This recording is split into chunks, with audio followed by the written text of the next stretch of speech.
주의 목전에는 천년이 지나간 어제 같으며 밤의 한순간 같을 뿐이니이다. 푸른 아침에 꽃이 피어 자라다가 저녁에는 시들어 마리나이다.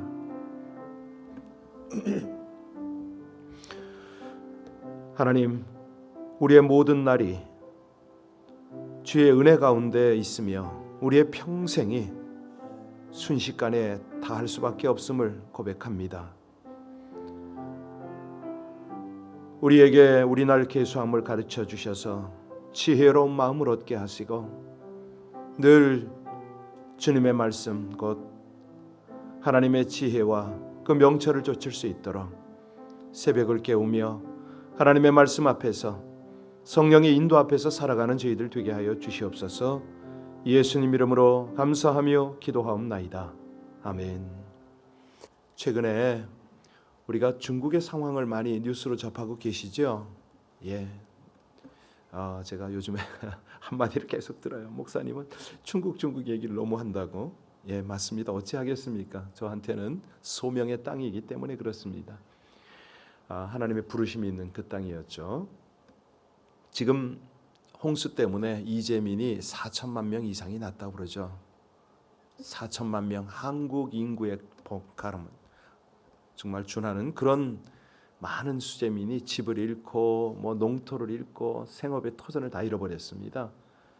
그런데 지금까지 홍수는 별거 아닙니다. 앞으로 더 위험한데요. 지금 7월, 8월에 계속 비가 오면은 샨샤댐이 무너질 가능성도 있거든요. 그러면 상상을 초월하는 그런 피해를 입을 것 같습니다.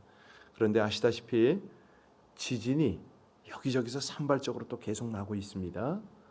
그리고 예측했던 대로 메뚜기 떼가 얼마나 많이 몰려들어서 또 식량들을 다 먹어치우고 있고, 그 와중에 지금 더러는 우박이 떨어지고 저쪽 하이난이라고 그러는데요. 남쪽, 중국 남쪽에 폭설이 내리고 예측이 안 되는 지금 중국의 상황입니다.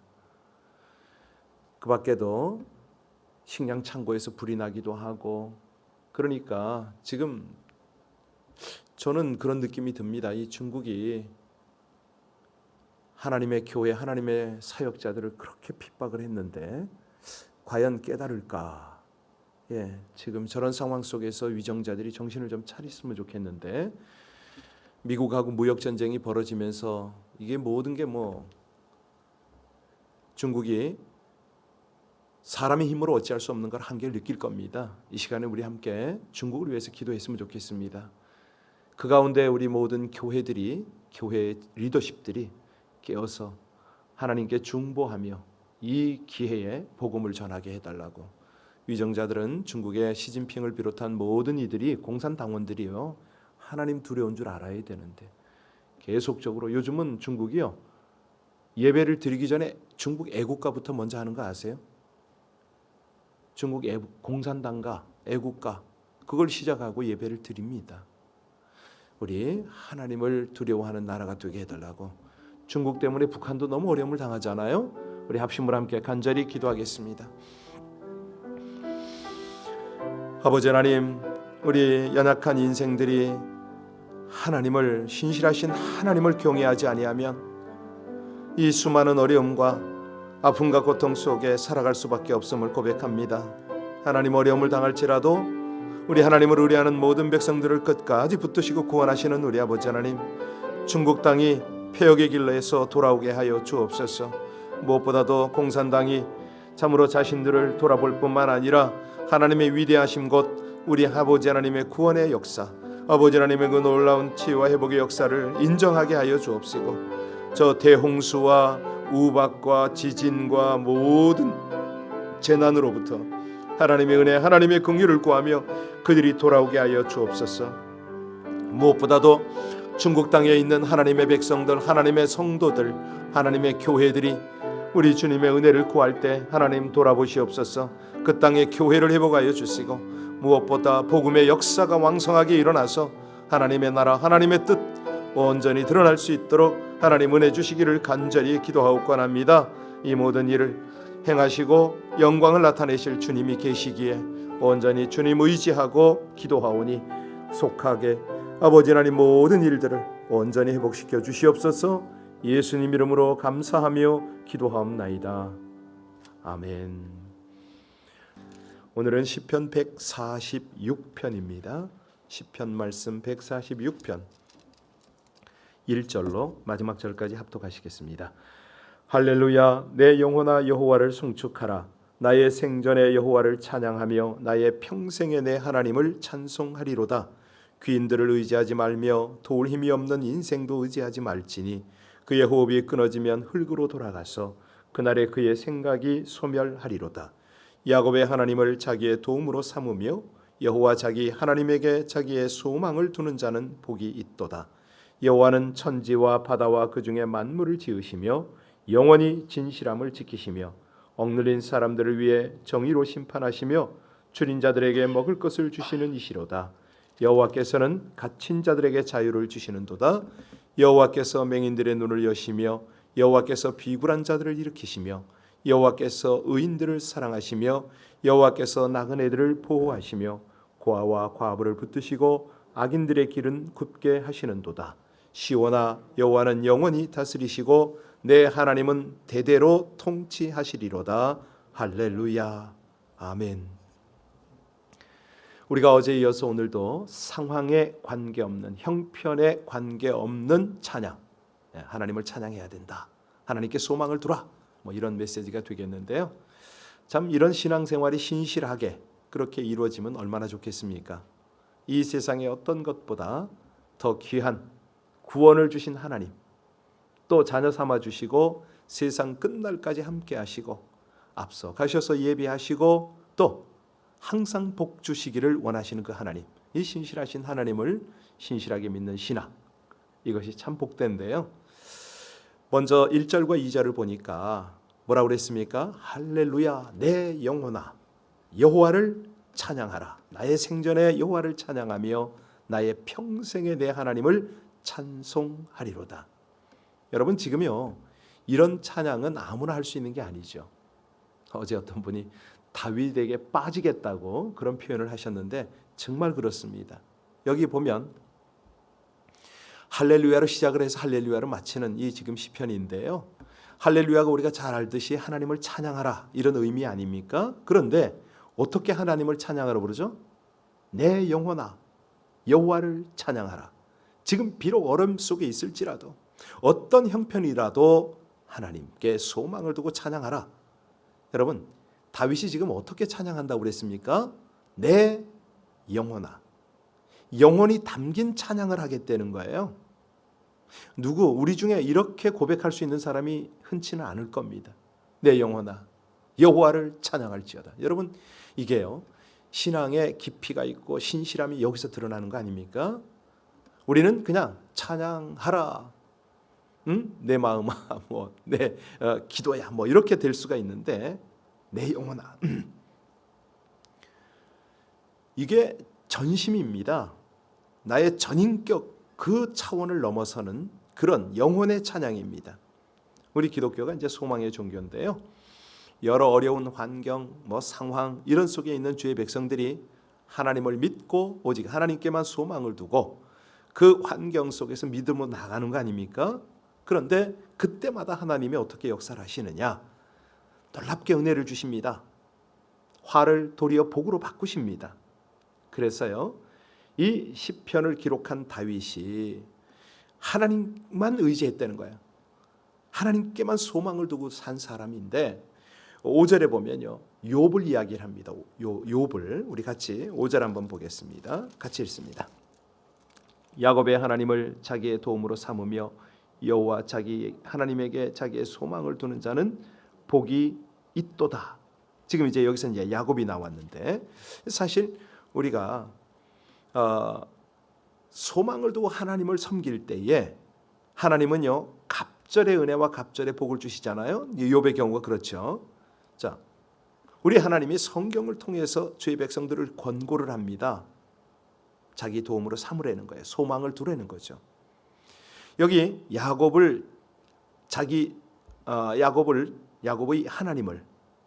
하나님을 자기 도움으로 삼고 소망을 두라. 이제 이 구절을 이야기하잖아요.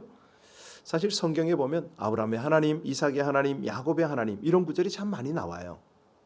그런데 오늘 다윗은 여기 보면 아브라함이나 이삭의 하나님이라고 하지 않고 야곱의 하나님으로 자기 도움을 삼아라. 여러분 확 와 닿으세요? 아브라함의 하나님은요, 사실은 그 75세 때 이제 부르나요? 그리고 이제 100세 때 아들을 주시고 뭐 이러는데 그 믿음의 조상이 된 아브라함입니다. 우리가 이 아브라함의 하나님이라고 했다면은 사실은요, 낙심이 되고 절망에 빠질 수도 있을 겁니다. 그런 하나님을 내가 어떻게 만나? 뭐 이럴 수도 있지 않겠습니까? 이삭의 하나님은 어떤 하나님입니까? 순종. 이삭은 순종이잖아요. 그냥 혈육이 왕성한 청년의 때에 그 노인된 아버지가 자기를 결박하는데 그냥 순종하잖아요. 제단에 제물로 자기를 바치는데 그냥 순종을 해요. 칼로 자기를 잡으려고 하는데도 순종을 했던 이 이삭의 하나님. 역시 이삭의 하나님 그래도 뭔가 좀 나하고 내 믿음하고는 거리가 있을 수가 있습니다. 그런데 야곱이 어떻습니까? 한마디로 사기꾼이란 뜻을 가지고 있는 걸 우리가 알아요. 형 속이고 아버지 속이고 장자 명분 뺏고 그래서 형 분노 사서 도망갔던 인생 아닙니까? 죄 많고 허물 많고 불의했던 야곱. 그런데 이 야곱을 하나님께서 용서하시고 생명의 유업에서 구원하시잖아요. 아니 속고 속아서 빈털터리가 된 야곱을 하나님이 도우셔서 복을 주셨습니다. 삼촌에게서 보호하고 그리고 고향으로 돌아가라고 말씀하시고요. 그 고향에 돌아가는 여정도 하나님이 지켜주시잖아요. 우리가 잘 알듯이 형이 야곱이 온다는 소식을 듣고 이 야곱을 죽이기 위해서 형 에서가 400명의 군사를 데리고 그러고 죽이러 나오는 그 모습을 하나님이 보시고 지켜주셨습니다. 그뿐만 아니라 야곱을 이스라엘로 이름을 바꿔주셨잖아요. 자, 다윗이 지금 그 묵상을 함께 하면서 그 하나님을 너의 하나님으로 삼으라. 야곱을 도우신 하나님이 너의 인생을 왜 못 돕겠느냐? 이렇게 고백을 합니다. 자기도 그렇게 경험을 했다는 거죠. 자, 그 5절 중간에 보니까요. 여호와 자기 하나님에게 소망을 두는 자는 복이 있도다. 죄 많고 허물 많고 불의했던 야곱이 하나님께 용서받고 위협 속에서 구원받고 정말 이 빈털터리 인생을 회복하신 그 하나님, 그 하나님께 소망을 두어라. 자신 역시도 허물이 많고 약점이 있었고 실수가 있었고 진짜 인간적 냄새를 풍겼던 그 상황이 하나님께 소망을 두었더니 나를 하나님께서 이렇게 세우지 않았느냐? 이 고백을 지금 하고 있는 겁니다. 하나님께서 복을 주셔서 전쟁 때마다 승리를 하게 하셨고 나라를 강건하게 하셔서 성군으로서 40년간 이스라엘을 통치할 수가 있었다는 거죠. 자, 6절 볼까요? 6절 같이 읽겠습니다. 하나님께서 어떤 분이라고요? 여호와는 천지와 바다와 그 중에 만물을 지으시며 영원히 진실함을 지키시며 이 세상을 지으신 주인이신 하나님이 지금 우리가 섬기는 하나님이라는 거죠. 꽃이 피고 열매 맺게 하시는 하나님. 이 하나님께서 모든 것에 복을 주시는 하나님이신데 누가 나를 조건 없이 도와줄 수가 있겠느냐? 여러분, 이 천지를 지으신 하나님, 야곱의 하나님이 너를 돕겠다는데 얼마나 이 자신감이 있는 그런 믿음입니까? 그러니까 그의 믿음이 신실할 수밖에 없었던 거예요. 자, 7절을 보시면요. 도울 힘이 누구에게 있다? 같이 읽겠습니다. 억눌린 사람들을 위해 정의로 심판하시며 줄인 자들에게 먹을 것을 주시는 이시로다. 여호와께서는 갇힌 자들에게 자유를 주시는도다. 정말 진정한 도움이란 게 뭡니까? 필요할 때 필요한 것을 주는 게 진정한 도움이잖아요. 위로가 필요할 때는 위로를, 따뜻한 말이 필요할 때는 따뜻한 말 한마디를, 배고픈 사람에게는 먹을 거를, 병든 사람에게는 치유의 방법을 주는 것이 바람직한 도움이죠. 그래서 다윗은 그 하나님을 경험했다는 거예요. 나의 영혼아 잠잠히 하나님만 바라라. 대저 나의 소망이 저로 쫓아 나는도다. 예, 사실은 의사가 환자의 질병을 치료하고 건강을 도와주잖아요. 예를 들어서 미용을 하시는 분들은 뭐 손님들의 아름다움을 가꿔줄 때에 그때에 참 보람이 있고 역할을 다 하는 거죠. 그러나 그 누구도 나의 영혼을 도와주고 내 생명을 도와줄 수 있는 이는 없습니다. 이거는 아무나 하는 게 아니기 때문에 그렇죠. 생명을 만드신 이가 해야 되고 또 생명을 주관하시는 이가, 천지를 주관하시는 이가 도와야 되기 때문이라는 거예요. 하나님이 세상을 창조하신 것도 인간을 위해서 하신 것이고 독생자 예수를 보내는 것도 구원을 위해서, 사랑을 위해서 하신 거 아닙니까? 그러니 이것은 아무나 하는 것이 아니다. 우리 3절 4절 이제 보겠습니다. 3절 4절 같이 읽겠습니다. 귀인들을 의지하지 말며 도림이 없는 인생도 의지하지 말지니 그의 호흡이 끊어지면 흙으로 돌아가서 그날에 그의 생각이 소멸하리로다. 여기서 권력을 가진 사람, 돈도 권력도 의지할 것 아니다, 이 고백을 하잖아요. 왜? 결국은 흙으로 돌아갈 거니까. 여러분 권불 10년이라고 그러죠? 예, 권력이 아무리 강해도 10년 가기가 어렵습니다. 뭐 시진핑이가 그러고 뭐 강택민이 뭐 다 그랬죠. 이번에 우리가 또 보고 있습니다. 박원순 시장이 3선이 되어서 9년을 재임을 한다고 그랬나요? 다 채우지 못하네요. 그렇습니다. 이게 인생입니다. 박정희 대통령도 유신 헌법 만들어서 정권 연장하려고 했지만 정말 시해를 당하고 말잖아요. 오늘 다윗이 말합니다. 사람 의지하지 말고 소망 두지 말라. 그가 40년을 왕위에 있어 보니까 이런 거를 아는 거예요. 여러분 우리 주변에 그 간증들이 참 많잖아요. 한 젊은 이 성도가 있었어요. 이 성도의 몸에 이상이 있네요. 음식을 먹으면 배가 아프고 화장실을 가면 피가 나고 병원 가서 진찰을 받았는데 대장암 말기인 거예요. 그때서야 정신이 번쩍 들어가지고 수요기도, 철야기도, 새벽기도 그냥 뭐 열심히 나와서 기도를 했습니다.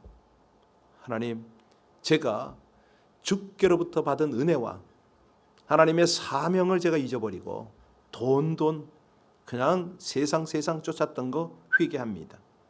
기도만 하면 회개가 터져 나오네요. 그래서 교회에서 기도하는 게 다 양에 안 차니까 이제는 기도원까지 쫓아 올라갔습니다. 그동안 하나님 원망하고 부모 원망하고 이웃 미워하고 이런 죄들, 하나님 멀리한 죄들 하나하나 회개한 거예요. 그리고 나서 작정 기도가 진행되던 어느 날 하나님께서는요 말씀을 주신 거예요. 네가 부를 때에는 나 여호와가 응답하겠고 네가 부르짖을 때는 말하기를 내가 여기 있다 하리라. 그리고 이제 금식도 끝나고 이제 내려올 준비를 하고 있는데 갑자기 배가 뜨거워지는 거예요. 그러더니 그냥 핏덩어리 뭐 이런 것들이 마구 쏟아져 나온 거죠. 병원 가서 검사하니까 온데간데 없었습니다. 여러분 이거 사실이에요. 제가 경험한 거예요. 제가 6일 일주일이잖아요. 그동안 먹은 게 아무것도 없습니다. 그런데 나중에 기도하고 하나님이 깨워주시 기도하고 쏟아냈는데 3개를 받아냈어요. 3개 변기를, 핏덩어리를, 고름덩어리를. 그러고 나서 장검사를 하니까 깨끗하더라고요. 그 다음엔 해야 될 일이 뭡니까? 하나님께서 새 생명 주셨으니 이 목숨 다할 때까지 하나님을 섬기겠다, 이거 아닙니까? 사실은요 이렇게 꼭 위기를 만나서 신앙생활하는 사람도 있고요. 중요한 거는 평소에 신실하게 신앙생활하는 사람이 있잖아요. 진정 도움은 하나님께 있습니다. 하나님만이 나의 도움이십니다. 하나님을 도움을 삼고 신실한 하나님을 온전히 따르겠습니다, 이런 거거든요. 사실요. 이제 우리가 찬양을 이제 한 곡 부를 텐데 고난 내용은 편히 곳과 뭐 이런 찬양 우리가 평소에 많이 불렀잖아요. 이 가사를 보면 그런 내용이 나와요. 고난 내 영혼 편히 쉴 곳과 풍랑이라도 안전한 포구, 폭풍까지도 다스리시는 주의 영원한 팔 의지에 세상 친구들 다 날 버려도 하나님이 날 동행하시니까, 하나님의 은혜가 충만하니까, 내 믿음이 연약해져도 하나님은 나에게 힘을 주시니까, 위태할 때도 나를 보호하시니까, 무엇보다도 능치 못한 것이 주께 없으니까. 여러분, 이 곡을 만든 사람이 누구냐면요, 렐리아 모리스입니다. 여성이에요. 여러 곡을 지었는데요. 자, 12살 때부터 그가 교회 반주자로 주일학교 교세로 평생을 찬양 사역으로 충성을 했거든요. 근데 그렇게 열심히 살아가다가 51세가 되던 해에 시력이 점점 약해진 거예요. 그런데도 그는 좌절하지 않았습니다. 하나님을 의심하지도 않았습니다. 오히려 오늘 본문 시편 146편 말씀처럼 남은 인생 동안 영원으로 하나님을 찬양하기로 결심을 한 거예요. 그래서 아들이 마련해준 커다란 칠판에 더듬어가면서 작곡을 그려 넣었고요. 마침내 맹인이 앞이 전혀 안 보이니까 출가한 딸을 불러서 악보를 그리면서 작사 작곡을 하게 했죠. 여러분, 이런 거 아닙니까? 이런 것들이 바로 선실한 신실한 성도의 모습이잖아요. 이 말년에 렐리아는 자신의 찬송가들이 미국은 물론이고 인도, 중국, 한국, 아프리카 이런 데서 출판되어서 거기에서도 막 찬양이 불려진다, 이런 소리를 들은 거예요. 그때 이 자매님이 뭐라고 고백하냐면, 비록 나는 앞을 보지도 못하고 외국 나가서 선교하지도 못하지만 하나님이 주신 이 찬송으로 복음을 나누게 되었으니 얼마나 감사한가. 바로 이겁니다. 우리가 정말 어떤 상황이 되어도 영혼을 다하여 하나님을 찬양할 때 하나님이 우리를 얼마나 귀하게 쓰십니까? 우리가 신실한 중에 신앙생활을 해야 되는 이유가 바로 이겁니다. 오늘 아침도 새벽을 깨우며 함께 예배드리는 여러분들이 정말 귀하고 하나님의 이 복이 여러분들의 것이 될 것입니다. 우리 온라인에 함께 하시는 여러 지체들에게도 감사하고, 또 이 아침에 본당에서 함께 하시는 모든 분들에게 다윗의 복이 함께 하실 줄로 믿습니다. 기도하시겠습니다. 눈에 보이는 유한한 인생들보다 보이지 않아도 무한하고 영원하신 하나님만을 의지하오니 큰 문제를 만날수록 인간적인 방법을 피하여 신실하게 돌보시는 주님만 신실하게 의지하여 살게 하여 주옵소서. 어떤 상황에서도 하나님의 말씀을 듣고 믿고 순종하여 하나님이 기뻐하시는 의와 진리 그리고 선한 삶을 살아내게 하여 주시옵소서. 복 중에 복, 하나님께 소망을 두고 의지하는 자가 누리는 상상하지 못할 복, 놀랍고 영원한 복을 삶으로 증거하게 하여 주옵소서. 예수님 이름으로 기도하옵나이다. 아멘. 우리 인생이 의지할 수 있는 분은 오직 신실하신 하나님밖에는 없습니다. 이 아침에요, 다윗과 같은 심정으로 고백할까요? 하나님, 내 영혼이 하나님을 영원히 찬양하게 하옵시고 제 영혼이 영원히 신실한 신앙의 삶을 살게 하여 주옵소서. 우리 같이 자신과 또 우리 모든 이들을 중보하며 다윗의 심정으로 함께 간절히 기도하겠습니다. 아버지 하나님, 감사합니다. 주님을 찬양합니다. 우리 주님 밖에는 우리 앞에 누가 있겠습니까? 주님 밖에는 사모할 이가 없고 우리에게는 진정한 도움이 주님밖에 없음을 고백합니다. 좋은 힘을 의지하지 않겠습니다. 아버지 하나님, 세상 권세, 세상 것들 바라보지 않겠습니다. 주님이 그 은혜의 삶으로 나갈 수 있고 이 아침에 제 영혼이 하나님을 찬양하게 하여 주옵소서. 영원히 주를